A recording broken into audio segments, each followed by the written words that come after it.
Salam saudara-saudaraku sekalian dimanapun saudara berada. Salam jumpa lagi dengan saya dalam setiap renungan harian. Doa dan harapan saya kita semua tetap sehat selalu dalam perlindungan Tuhan yang kita sembah, Tuhan yang kita imani, yaitu Yesus Kristus, selalu menyertai dan melindungi kita dalam setiap tugas dan kegiatan aktivitas apapun yang kita kerjakan. Pada hari ini sebelum kita membaca dan merenungkan firman Tuhan, saya mengajak saudara-saudara untuk kita berdoa. Mari kita berdoa. Terima kasih Tuhan atas penyertaan-Mu di dalam kehidupan kami. Hingga sampai pada hari ini kami masih tetap sehat dan kuat. Itu semua karena kasih dan penyertaan-Mu di dalam kehidupan kami. Dan pada saat hari ini ya Tuhan, sebelum kami membaca dan merenungkan firman Tuhan, kami berdoa dan mengundang kuasa Roh Kudus-Mu ya Tuhan, agar memberikan hikmat dan kecerdasan kepada kami, agar firman yang kami baca dan yang kami renungkan pada hari ini, kami dapat mengerti dan kami dapat melakukannya di dalam kehidupan kami hari lepas hari. Di dalam nama Tuhan Yesus Kristus, kami siap untuk membaca dan merenungkan firman-Mu. Amin. Saudara-saudara yang terkasih di dalam nama Tuhan Yesus Kristus, firman Tuhan pada hari ini terambil dalam Roma pasal 6 ayat yang ke-23. Sebab upah dosa ialah maut, tetapi karunia Allah ialah hidup yang kekal dalam Kristus Yesus Tuhan kita. Demikian firman Tuhan. Saudara-saudara yang terkasih di dalam nama Tuhan Yesus Kristus, dosa adalah pemberontakan manusia yang melawan hukum Allah. Misalnya kita lihat dalam Kejadian pasal 3 ayat 9. Di sana menceritakan tentang Adam dan Hawa yang melanggar hukum Allah dengan memakan buah dari pengetahuan yang jahat dan yang baik. Dan bukan hanya cukup sampai di situ.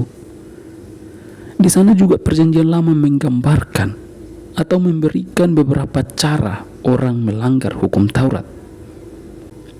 Misalnya dalam Keluaran pasal 20 ayat 20. Dosa adalah melanggar hukum Taurat dan tidak hidup sesuai dengan tuntutan Allah.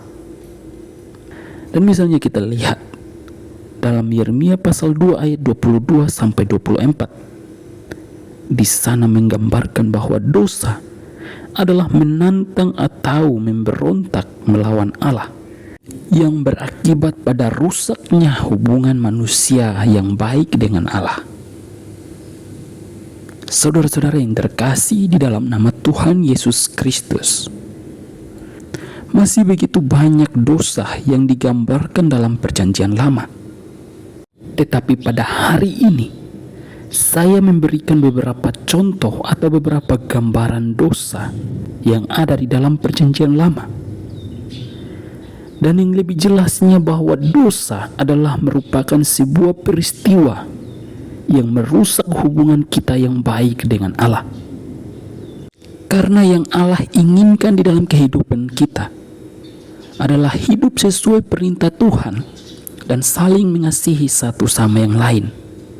Karena orang berdosa hidup tidak sesuai dengan perintah Tuhan dan tidak saling mengasihi sesama seperti yang diinginkan Allah di dalam kehidupan kita sebagai manusia.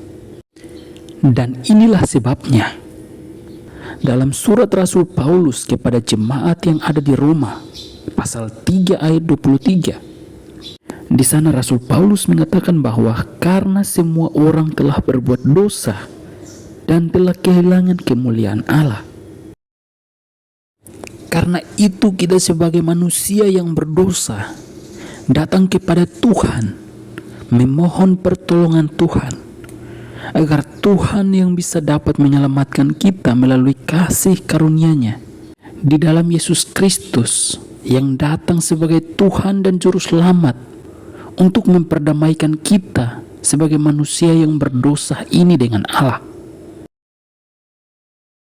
Dalam Perjanjian Baru, membawa berita baru bagi kita sebagai umat Tuhan yang percaya kepada Yesus Kristus sebagai Tuhan dan Juru Selamat kita.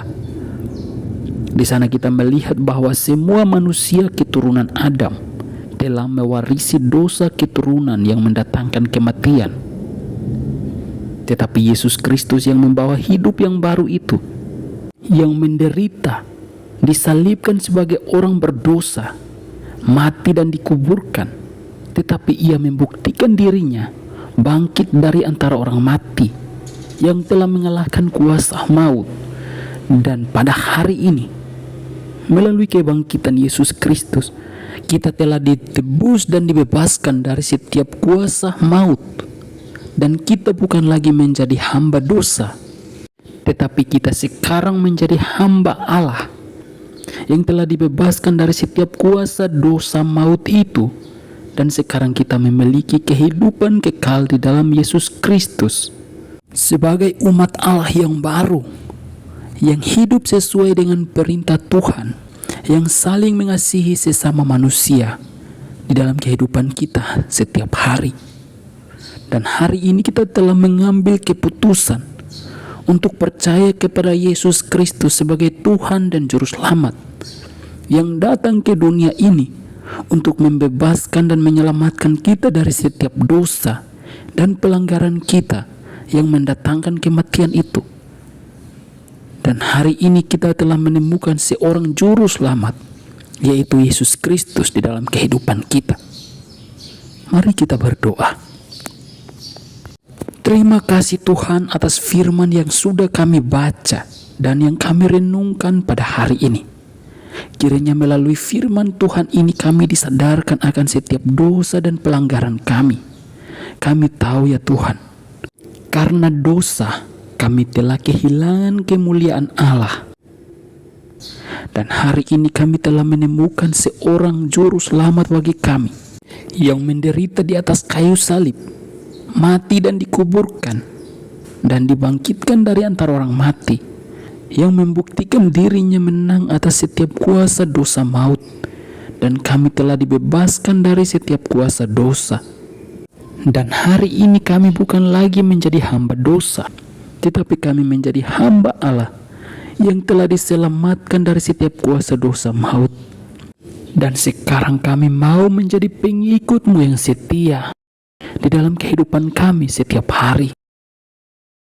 Saat ini ya Tuhan, hamba berdoa buat mereka yang menonton atau mendengar renungan singkat pada hari ini. Tuhan menolong mereka. Yang sakit juga Tuhan sembuhkan. Yang punya persoalan juga Tuhan menolong mereka.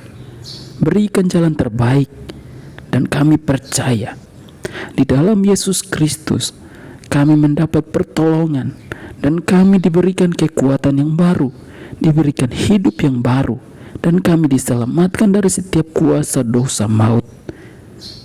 Hanya kepada-Mu ya Tuhan, kami berdoa dan menyerahkan seluruh hidup kami. Dalam nama Tuhan Yesus kami berdoa. Amin.